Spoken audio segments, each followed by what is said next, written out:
Hello मेरे dear student, तो कैसे हैं आप सब। उम्मीद है सब लोग मस्त और स्वस्थ होंगे और एग्जाम जो है बिल्कुल नजदीक आ गया है। अब आप ये जान भी लिए होंगे। तो चलिए, अब जो है एग्जाम के लिए हम बिल्कुल तैयार होकर के और एकदम मन लगा के पढ़ेंगे और एग्जाम में एकदम अच्छा नंबर लाना है। जैसे एक हम बात कहना चाहेंगे आप लोगों से, जैसे सब लोग ये चाहते हैं कि लोग हमको समझे कि हम होशियार हो गए हैं, होशियार हो गए हैं। अब हम इतने हो गए हैं कि लोगों को कुछ बता सकते हैं, लोगों की बातों को समझ सकते हैं और अपने आप में लगता है कि हाँ, हम तो बहुत ज्यादा होशियार हो गए हैं। और खास करके आप लोग भी ये समझते हैं कि हम तो होशियार हो गए हैं, अब किसी की बातों को हमें सुनने की जरूरत नहीं है। लेकिन ये गलत है। देखिए, दुनिया क्या मानती है, आप भले ये मानते हो कि हम बहुत होशियार हो गए हैं, लेकिन ये गलत सोच रहे हैं। देखिए, दुनिया क्या है ना, वो देखना पसंद करती है, सुनना पसंद नहीं करती है। तो आप लोग दिखाइए कि हम वाकई में होशियार हैं।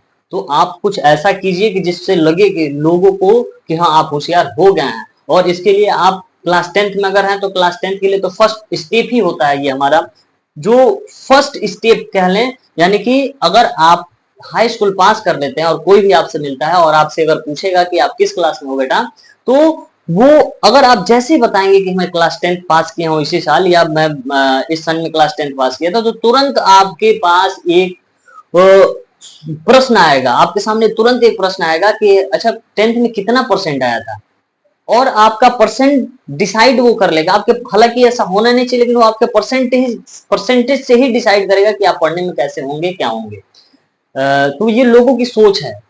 तो आप देखिए, परसेंटेज वगैरह लाना कोई मुश्किल बड़ी बात नहीं है, कोई भी मुश्किल काम नहीं है। आप केवल आज से अगर अच्छे तरीके से लग जाते हैं तो कोई भी बड़ी बात नहीं है।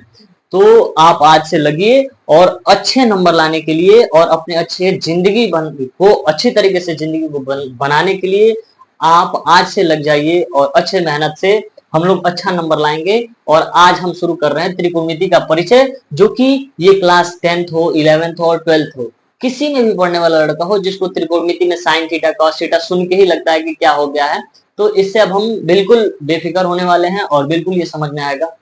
तो आप ध्यान से देखिए क्या कैसे होता है। त्रिकोणमिति जो है बहुत ही आसान चैप्टर है और ये बच्चों का एक डिमांड था कि सर मुझे समझ में नहीं आ रहा है, इसी को पढ़ाइए, इसी को पढ़ाइए। तो मेरे ऑफलाइन में भी चल रहा था, तो सोचे ऑनलाइन भी इसी को लेकर के आ जाते हैं, क्योंकि बच्चों का डाउट भी है, सारा क्लियर हो जाएगा। तो आप लोग इस पे देखते रहिए, सारा चीज बताया जाएगा, कुछ भी छूटेगा नहीं। तो आइए शुरू करते हैं हम त्रिकोणमिति का परिचय। तो सबसे पहले इसमें जो शब्द है हमारा त्रिकोणमिति, त्रिकोणमिति क्या है, ये त्रिकोणमिति जो है ये क्या है, त्रिकोणमिति, त्रिकोणमिति।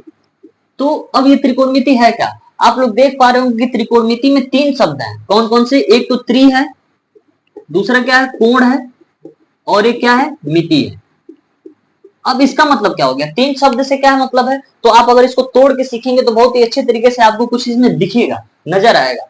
त्रि मतलब होता है तीन, त्रि का मतलब होता है तीन, और कोण का मतलब तो सब लोग जानते ही हैं। कोण का मतलब क्या होता है, जब एक बिंदु से दो किरणें निकलती हैं तो उनके बीच के झुकाव को क्या कहते हैं, कोण कहते हैं, ठीक है ना। और मिति, मिति का मतलब होता है अध्ययन।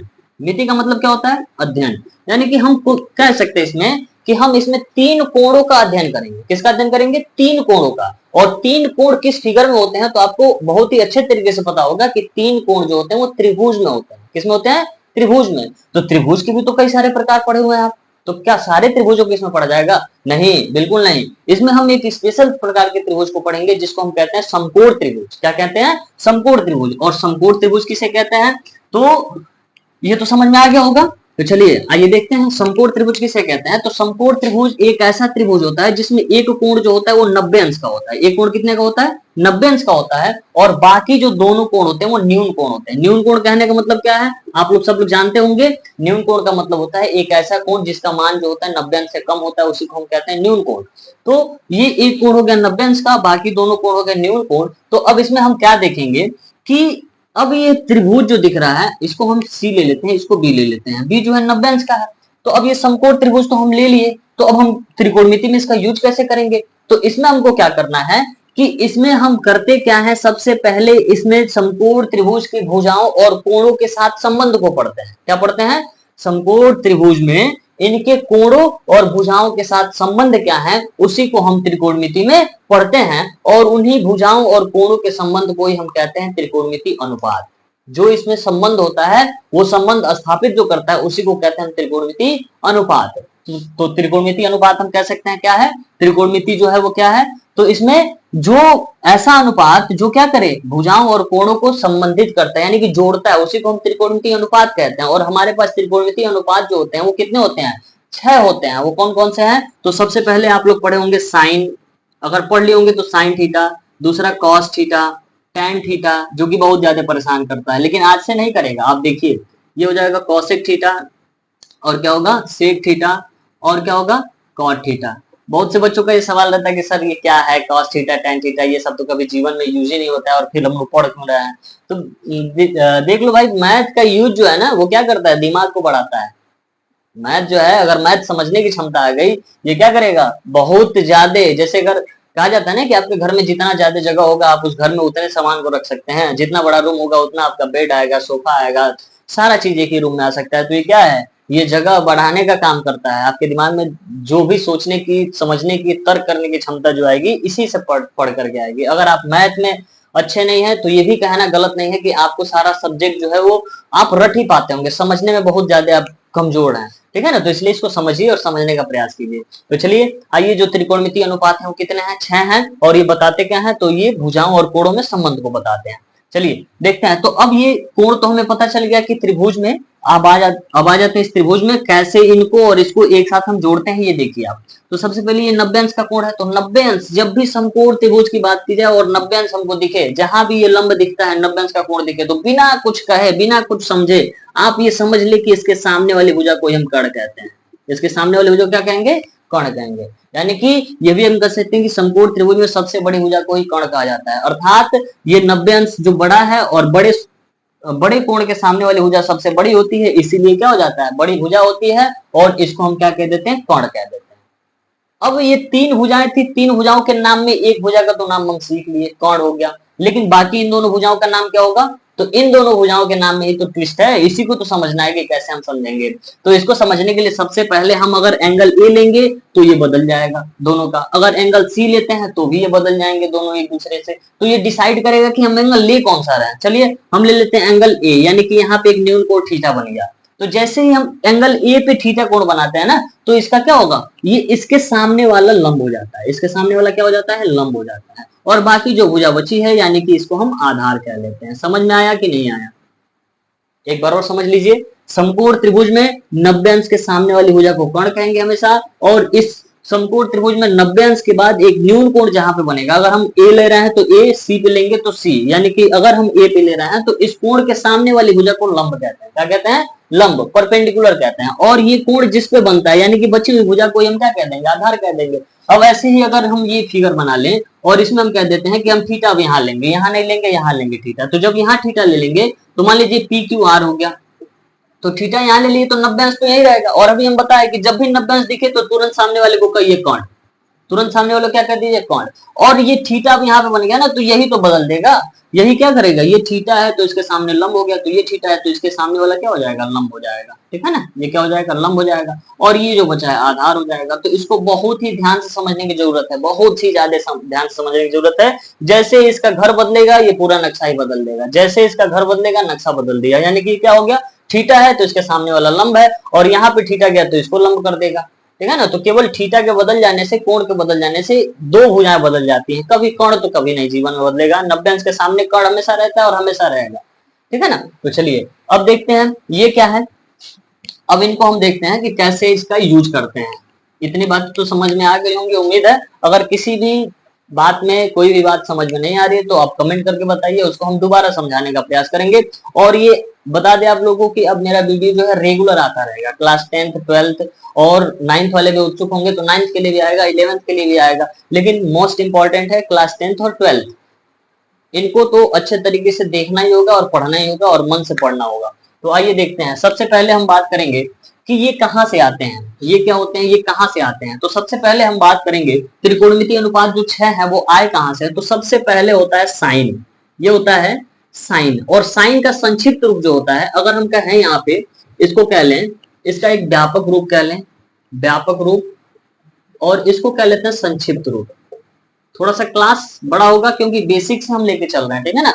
साइन होगा और इसका संक्षिप्त रूप होता है साइन, ठीक है ना। और ये क्या हो जाएगा, ये साइन होगा, और ये जो होता है इसका हिंदी होता है जया, इसका हिंदी क्या होता है, जया, इसका हिंदी होता है जया, ठीक है ना। और क्या होगा, ये होता है कोसाइन, ये होता है कोसाइन, और कोसाइन जो है इसका व्यापक रूप है, और कोसाइन का ही जो शार्ट रूप है वो कॉस होता है, कोसाइन का शार्ट रूप क्या होता है, कॉस होता है। इसके बाद आता है टेंजेंट, इसका होता है कोज्या, इसका हिंदी होता है कोज्या, और ये होता है टेंजेंट, ये क्या है, टेंजेंट, इसका होता है स्पर्शज्या, ये होता है स्पर्शज्या, और ये जो है ये बनता है टैन, इसका शार्ट रूप क्या बनता है, टैन। अब ये होता है कॉसेकेंट, अब साइन का उल्टा जो होता है कॉसेकेंट,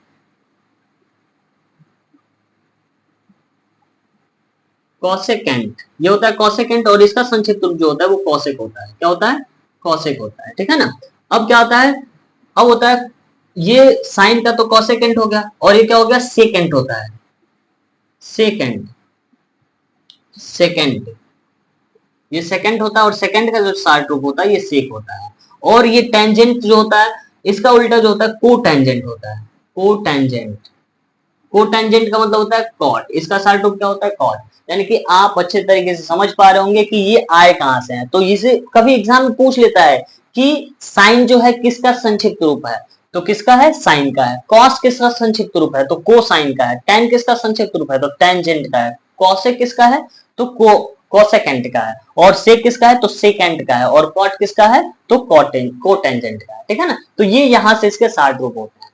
चलिए अब हम बात करेंगे कि इनको हम भुजाओं के साथ कैसे संबंधित करते हैं। तो ये तो हम संक्षिप्त रूप में देख लिए, ये हमारे पास त्रिभुज है, तो त्रिभुज में ये 90 अंश के सामने वाला कोण हो गया, और थीटा है तो इसके सामने वाला लंब हो गया, और ये क्या हो गया, आधार हो गया। तो एक चीज हमेशा याद रखिएगा, अगर आप यूपी बोर्ड से पढ़ने वाले हैं तो ये लाल बट्टा कक्का हमेशा याद रखिएगा, दिमाग में रख लीजिए कि लाल बट्टा कक्का, ये हर लोग बताते होंगे, ठीक है ना। लाल बट्टा कक्का, लाल बट्टा कक्का में क्या होता है कि ये जो होता है ना, ये होता है साइन का वैल्यू, ये होता है साइन का, और ये होता है कॉस का, और ये होता है टेन का, और ये इसका उल्टा जो होता है वो कॉसेक का होगा, और ये क्या होता है, ये सेक का होता है, और ये किसका होता है, ये कॉट का होता है, ठीक है ना। तो ये हम तीनों अनुपात को याद रखेंगे, और ये क्या रखेंगे, लाल बट्टा कक्का।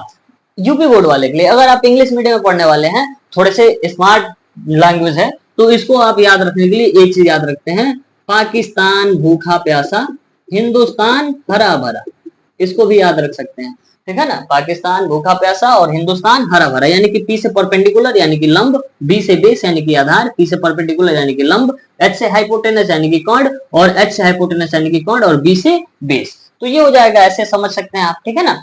चलिए अब हम इसको लिखना शुरू करते हैं कि इस त्रिभुज में, कौन से त्रिभुज में, तो त्रिभुज एबीसी में कैसे भुजाओं को लिखा जाएगा। तो त्रिभुज को देखते रहिए और ध्यान से देखते रहिए, ठीक है ना। त्रिभुज एबीसी में, तो एबीसी में होगा क्या, एबीसी में क्या होगा, तो सबसे पहले हम साइन को लेंगे, साइन। अब यही डिसाइड करेंगे, यहाँ पे हम क्या लिख दिए, थीटा, और थीटा कहाँ है, तो यहाँ है, और इसके सामने और ये तीनों भुजाओं को याद रखना है। एल से सबसे पहले इसको समझ लीजिए कि एल से होता है लंब, एल से क्या होगा, लंब, के से क्या होगा, कोण, और ए से क्या होगा, आधार, ए से क्या होता है, आधार। इसको अपने कॉपी में भी ऐसे ही नोट कर लीजिएगा, साइन थीटा बराबर क्या होगा, लंब बटे में कोण, क्या होता है, लंब बटे में कोण। तो अब इस त्रिभुज में भी रिलेट करते हैं, इस त्रिभुज में क्या है, कहां पे है, तो लंब कहां पे होगा, तो थीटा के सामने वाली भुजा को लंब कहेंगे, तो इसका नाम क्या होगा, बीसी, इसका नाम क्या होगा, बीसी। और कोण क्या होगा, तो हमेशा 90 अंश के सामने वाली भुजा को कोण कहते हैं, तो कोण क्या है हमारा, एसी। बहुत बढ़िया, इतना समझ में आ गया होगा। इसी तरह से अब कॉस थीटा का देखते हैं, तो कॉस थीटा बराबर क्या होता है, तो आधार बटे कोण होता है। तो आधार क्या होगा इसमें, आधार, यानी कि कोण कहां बन रहा है, किस पे बन रहा है, ए बी पे, तो ये क्या हो जाएगा, आधार हो जाएगा। और इसके बाद कोण क्या होगा, तो कोण तो हमेशा के लिए वही है, फिक्स है, एसी, ठीक है। अब देखिए यही चीज है ना, ए बटे के, तो ए बटे के लिया गया, एल बटे के, तो एल बटे के लिया गया। अब क्या है, tan का बात करेंगे, tan का क्या होगा, tan थीटा बराबर क्या होगा, तो ये होता है लंब बटे में आधार, तो लंब क्या होगा, तो अब इसी थीटा के सामने वाले, कभी भूलिएगा नहीं, थीटा के सामने हमेशा लंब होगा, और 90 के सामने कोण होगा। बहुत ज्यादा कंफ्यूजन होती है कि कौन सा लंब लें, कभी आधार हो जा रहा है सर जी, कभी चेंज कर देते हैं, कभी लंब कहते हैं, कभी इसी को आधार कहते हैं। तो ऐसा कुछ नहीं है, दिमाग लगाओ, अच्छे से समझ में आ जाएगा। थीटा के सामने हमेशा लंब होगा, ये थीटा है यहाँ पे तो लंब हो जाएगा, कहीं कहीं थीटा की जगह केवल यही देगा, तो ए के सामने वाला लंब है। जिस कोण की बात की जाएगी उसके सामने वाला लंब, और जिसकी बात नहीं की जा रही है वो क्या हो जाएगा, आधार हो जाएगा, ठीक है ना। तो चलिए ये tan थीटा बराबर क्या हो जाएगा, लंब बटे आधार। लंब कौन सा होगा, तो ये बीसी हो जाएगा, लंब होगा बीसी, और आधार कौन सा होगा, ए बी, ठीक है ना। ये हो गया आधार। बाकी जो बच रहा है वो कौन सा बच रहा है, अब यहाँ पे देखते हैं हम, साइन का ये उल्टा होता है कॉसेक। क्या होता है? Cosec theta. तो कॉसेक थीटा का क्या होता है? तो इसी का उल्टा हो जाएगा, यानी कि कर्ण बटे में लंब। और कर्ण है क्या हमारे पास? कर्ण क्या है मेरे पास? ये रहा कर्ण ना, एसी। एसी क्या है? कर्ण है। और लंब क्या है? लंब देखिए इसी के ठीक सामने वाला लंब, यानी कि बीसी हो जाएगा। ठीक है ना। इसी तरह से सेक सेक थीटा का क्या होगा? तो सेक थीटा बराबर क्या हो जाएगा? इसी का उल्टा। यहां से भी देख सकते हैं, कर्ण बटे आधार। ये क्या हो जाएगा? कर्ण बटे में आधार। और कर्ण होगा क्या? कर्ण क्या होगा? देखिए कर्ण हमेशा यही रहेगा, एसी। बदलेगा क्या? कभी नहीं बदलेगा। आधार क्या होगा? आधार क्या होगा? तो आधार में हमारा क्या हो जाएगा? ए बी हो जाएगा। ठीक है ना। ये बदलता नहीं है कर्ण हमेशा। कर्ण जो है वो पक्का इंसान है। ये क्या हो जाएगा? अब इसके बाद tan थीटा हो गया ना, अब cot थीटा की बारी है। cot थीटा को लिख देंगे और सभी त्रिकोणमितीय अनुपातों को हम समझ लेंगे। तो क्या हो जाएगा? cot theta. और cot थीटा क्या है? तो इसी का उल्टा a बटे में l होगा। a बटे में क्या होगा? l होगा। तो अब a बटे में l का मतलब हो गया आधार बटे में लंब। तो आधार क्या होगा? तो यही ए बी। आधार क्या होगा? यही ए बी। और यहाँ पे क्या हो जाएगा? लंब क्या होगा? तो यही बीसी हो गया। चलो इतना तो हम लोग समझ लिए कि इन त्रिकोणमितीय अनुपातों का, जितने भी त्रिकोणमितीय अनुपात हमारे पास थे, कौन कौन से? साइन, कॉस, टैन, कोसेक, सेक, कॉट, ये थे। और ये समकोण त्रिभुज जब दिया गया था तो इनके बीच संबंध क्या था तो हम देख लिए, यानी कि समकोण त्रिभुज के भुजाओं और त्रिकोणमितीय अनुपात और इसके एक कोण, कौन से कोण? न्यून कोण, इनके बीच में संबंध क्या था? तो संबंध को हमने देख लिया। इसको देखने के लिए सबसे पहले हमने क्या याद किया? लाल बट्टा कक्का, यानी कि एल ए एल और के ए, यानी कि ये क्या हो जाएगा? एल से लंब, के से कर्ण और ए से आधार। इसको याद रखेंगे तो एग्जाम में बहुत ही आसानी से हो जाएगा। इसको ज्यादा याद भी नहीं करना पड़ेगा। तो साइन थीटा बराबर क्या होता है? भुजाओं में संबंध। तो लंब बटे कर्ण। तो लंब बटे कर्ण इस त्रिभुज में होगा कौन सा? तो इस थीटा के सामने वाला लंब, यानी कि बीसी। और हमेशा कर्ण 90 के सामने, तो एसी। समझ में आई बात? अभी क्या हो जाएगा? cos theta. तो cos थीटा क्या होता है? आधार बटे कर्ण। तो आधार क्या है? A B. और ये कर्ण क्या हो जाएगा? तो एसी हो जाएगा। क्लियर? इसी तरह से tan थीटा की बात करेंगे तो tan थीटा बराबर क्या होगा? तो ये होता है लंब बटे आधार। तो लंब कौन सा होगा? तो इसी थीटा के फिर सामने वाला लंब बीसी। और आधार क्या होगा? ए बी हो जाएगा। यानी कि यही थीटा डिसाइड कर रहा है कि लंब और आधार कौन सा है। बार बार इस बात पे हम कह रहे हैं, इसको समझ लीजिए, ध्यान में उतार लीजिए कि थीटा के सामने लंब होता है और ये थीटा जिस पे बनता है वो आधार होगा। ठीक है ना। तो चलिए अब कौशिक की बात की जाएगी। कौशिक थीटा बराबर क्या होता है? तो इसी का उल्टा, यानी कि के बटे एल। के का मतलब कर्ण और बटे में लंब। तो ये क्या हो जाएगा? एसी बटे में बीसी। इसी में फिगर में देख के हम बता लेंगे। ठीक है ना। तो ये हो जाएगा सेक थीटा और ये हो जाएगा कॉट थीटा। सेक थीटा बराबर क्या होगा? कर्ण बटे आधार। तो कर्ण यहाँ से एसी और आधार ए बी। इसी तरह से कॉट थीटा। ये सारी भुजाएं हम भुजाओं को कोणों के साथ संबंधित करके देख सकते हैं। इतनी बातें समझ में आई आपको? उम्मीद है कि सब कुछ समझ में आई होंगी। तो एक बार आप कमेंट करके जरूर बताइएगा कि हाँ हमें समझ में आ गई सारी बातें। चलिए अब क्या है कि अब इसका क्वेश्चन में कैसे यूज करते हैं, तो इसी पेज पे हम सारी चीजें लिखना चाहेंगे। तो एक हम इसके ठीक पहले वाले चैप्टर निर्देशांक ज्यामिति, और निर्देशांक ज्यामिति के पहले एक चैप्टर है त्रिभुज। और त्रिभुज में हम पढ़े हैं पाइथागोरस प्रमेय। पढ़े ही नहीं, उसको प्रूफ भी किया गया है। अगर आपने नहीं प्रूफ किया है तो हमको बताइए, हम प्रूफ करके भी बताएंगे उसको। ठीक है ना। तो चलिए ये क्या है? पाइथागोरस का प्रमेय। पाइथागोरस का प्रमेय। और ये पाइथागोरस का प्रमेय होता क्या है भाई? तो ये क्या होता है? तो ये कहता है, पाइथागोरस चर्चा जो थे वो क्या कहते थे? तो कर्ण का वर्ग, कर्ण का वर्ग जो होगा वो बराबर होगा किसके?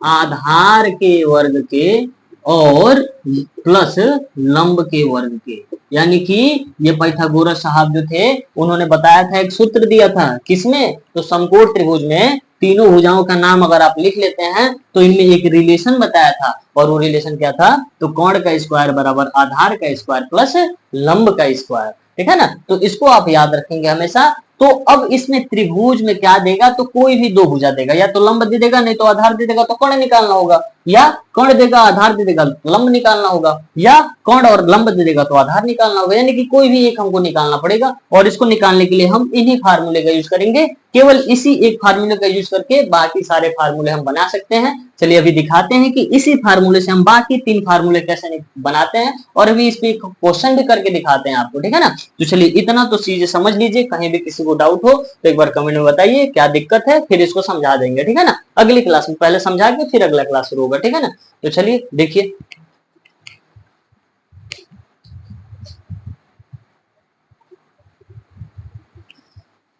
उम्मीद है आप लोग को इतनी बातें अब समझ में आ गई होंगी। चलिए अब आगे शुरू करते हैं। तो हमने जो बताया अभी तक कोई दिक्कत तो नहीं होनी चाहिए। Sine theta, cos theta, tan theta, जिससे आप हमेशा उब चुके थे, अब उबने की जरूरत नहीं है, बहुत ही आसान है, इसको समझिए, केवल ध्यान लगाइए। अगर आप ध्यान लगाएंगे तो बिल्कुल समझ सकते हैं। क्या आपसे बड़ा है क्या ये? बुक आप लेके जाते हैं कि बुक आपको लेके जाता है? आपने बुक को लेके जाते हैं, यानी कि बुक बहुत छोटी चीज है, और बुक में लिखी चीजें तो और छोटी हो जाती है। बस आप दिमाग अपना लगाइए, दिमाग को समझिए कि मेरा दिमाग कितना बड़ा है, तो दिमाग लगाइए और समझिए। चलिए देखते हैं अब आगे। आगे जो है, अब इसके इसके रिलेशन को देखेंगे, कर्ण, आधार और लंब। इसके रिलेशन को देखा जाए कि कैसे इसके फार्मूले को हम लिख पाते हैं। चलिए ठीक है। तो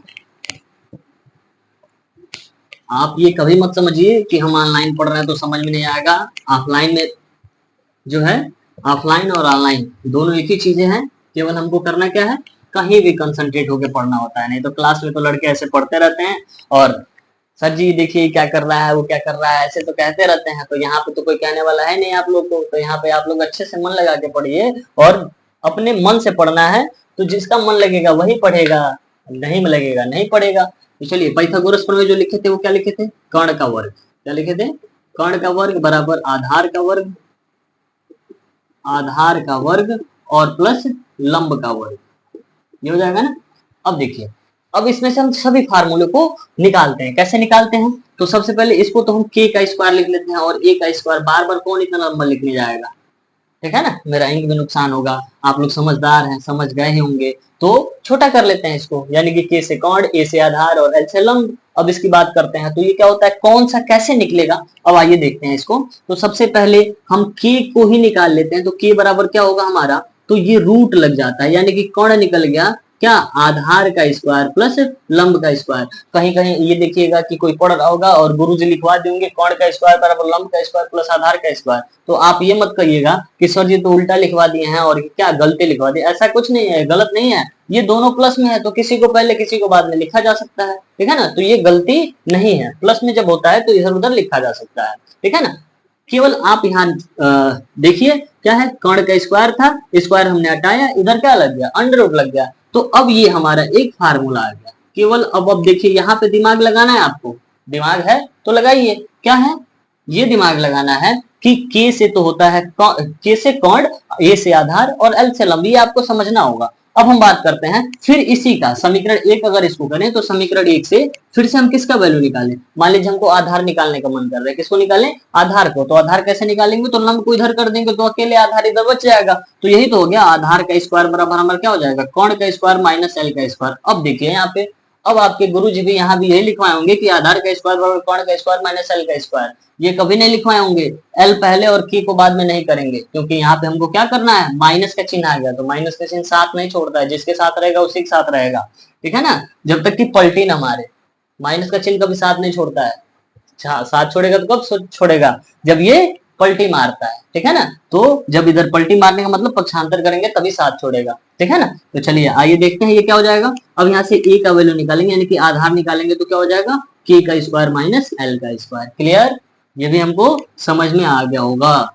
समझ में आया, बिल्कुल आया, हम सभी होशियार है हमारे बच्चे। अब क्या है, यहाँ से देखते हैं, अब हमको निकालना है लंब। लंब कैसे निकलेगा, तो लंब का स्क्वायर बराबर होता है के का स्क्वायर माइनस ए का स्क्वायर। हाँ, ये तो समझा ही नहीं कैसे आया, तो आप समझदार हैं, जैसे इसको निकाले वैसे इसको भी निकाले। तो इसको कैसे निकाले हैं, ये भी तो सोचने वाली बात है ना। तो ये निकाले हैं कैसे, तो ए को हम यहाँ रख दिए, एल को इधर कर दिए, तो प्लस वाला है तो भाई साइड जब भी कोई पलटी मारेगा तो अपना क्या करेगा, जब भी पलटी मारेगा तो बदलेगा ही। पलटी मारने का मतलब यही नहीं कहते हो कि दोस्त हमारा पलटी मार दिया कि बदल गया, तो ये कैसे होगा, तो एल जो है इधर आ गया, तो माइनस में आ गया ना, प्लस में था, पलटी मारा बदल गया, माइनस हो गया। फिर से ये क्या किया, अब हमको लंब चाहिए तो लंब को इधर ही रहने दिए, ए को इधर कर दिया, यानी कि ए भी पलटी मार दिया, तो पलटी मारा तो क्या हो गया, बदल गया, माइनस में हो गया, ठीक है ना। तो ये क्या हो जाएगा, अब एल बराबर क्या हो जाएगा, के का स्क्वायर, यानी कि रूट में हो जाएगा, अब स्क्वायर हटेगा रूट लग जाएगा, के का स्क्वायर माइनस ए का स्क्वायर। तो अब तो इतनी बातें तो हमको याद रखनी होगी,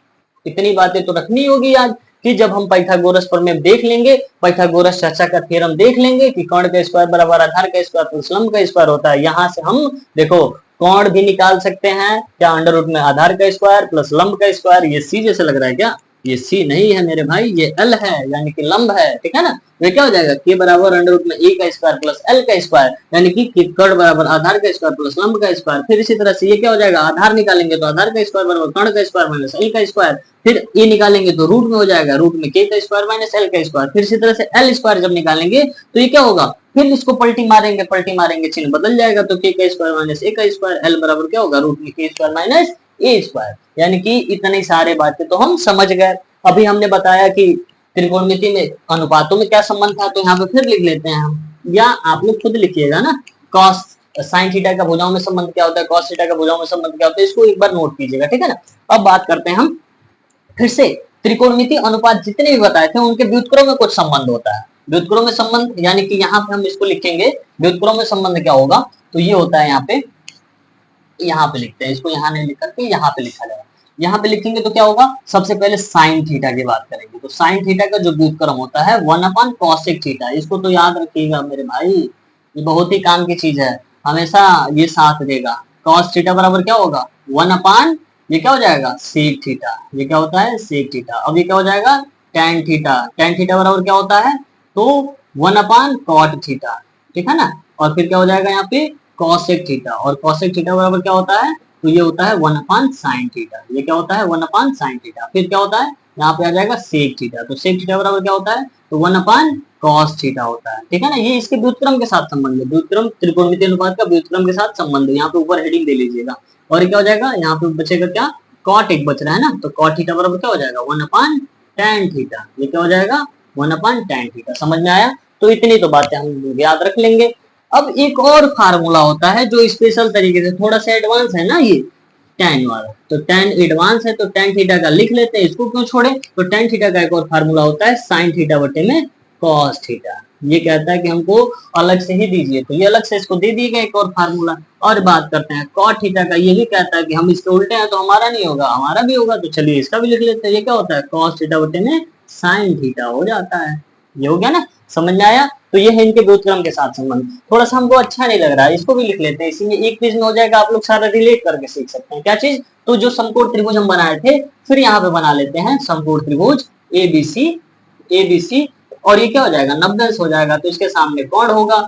फिर समझने का मौका मिल जाएगा आप लोग को, अगर ये थीटा है तो इसके सामने ये क्या होगा, लंब होगा, ठीक है ना। ये क्या हो जाएगा, लंब, लंब हो जाएगा। अब ये क्या हो जाएगा, ये मत कहिए कि सर जी बार बार एक ही ले रहे हैं, इसी को, इसको क्यों नहीं ले रहे हैं, तो इसको लेके आप कर लीजिएगा ना, सब तो बता ही दिए हैं कि इसकी यहाँ लेंगे तो इसके सामने लंब हो जाएगा, ये आधार हो जाएगा। अभी तो हम ये ले रहे हैं तो ये लंब है, ये क्या हो जाएगा, आधार होगा। अब देखते हैं, थोड़ा सा बस लेट लेते हैं, टाइम नहीं लगेगा, हम लिख देते हैं। साइन थीटा बराबर लंब बटे में क्या होता है, लिख लो ना, लाल बटे कक्का, बार बार लिखोगे समझ में आता रहेगा। साइन होगा, और ये क्या होगा, कॉस होगा, और ये क्या होगा, टेन होगा, और ये क्या होगा, कॉसेक होगा, और ये क्या होगा, सेक होगा, और क्या होगा, कॉट होगा। कहेंगे सब कि सर जी को आता नहीं है, और सर जी ये क्या कर रहे हैं, नकल करने के लिए, ऐसा नहीं है, समझाने के लिए कर रहे हैं, मुझे सब याद है। ठीक है, एल से क्या हो जाएगा, लंब, और लंब क्या है इसमें, लंब क्या है, लंब क्या है, बीसी, बीसी बटे में क्या हो जाएगा, कर्ण, एसी। इसी तरह से क्या होगा, यहाँ पे देखेंगे, चलो इतना ही लिखते हैं, केवल लंब कर्ण ही लिखते हैं, ठीक है ना। साइन थीटा कॉस थीटा बराबर क्या हो जाएगा, आधार बटे कर्ण हो जाएगा। भुजाओं को तो आप ढूंढ लेंगे, tan थीटा बराबर क्या हो जाएगा, tan थीटा बराबर क्या हो जाएगा, तो यहाँ से क्या होगा, लंब बटे आधार, बहुत जल्दी जल्दी लिखना है, नहीं तो कहेंगे सब स्लो पढ़ा रहे हैं। ये क्या हो जाएगा, कॉसेक थीटा, कॉसेक थीटा बराबर क्या हो जाएगा, ये कर्ण बटे में लंब हो जाएगा। और क्या हो जाएगा, सेक थीटा, सेक थीटा बराबर क्या हो जाएगा, कर्ण बटे में आधार हो जाएगा, ठीक है ना। और कॉट थीटा बराबर क्या हो जाएगा, कॉट थीटा बराबर हो जाएगा हमारा, क्या होगा ये, कॉट थीटा बराबर हो जाएगा आधार बटे लंब। ज्यादा पढ़ाने से ना क्या होता है कि चीजें सामने होती है, दिखती नहीं है, ठीक है ना। तो उम्मीद है कि सब एक जगह लिख देने के बाद आप लोग अच्छे तरीके से इसको नोट कर लेंगे, समझ भी लेंगे, और किसका संक्षिप्त तो क्या होता है इसको भी समझ लेंगे। चलिए अब इस पे हम एक क्वेश्चन भी बता देते हैं आप लोग को, अभी क्वेश्चन समझ में आ जाएगा, पहले इसको एक बार देख लीजिए, नोट कर लीजिए।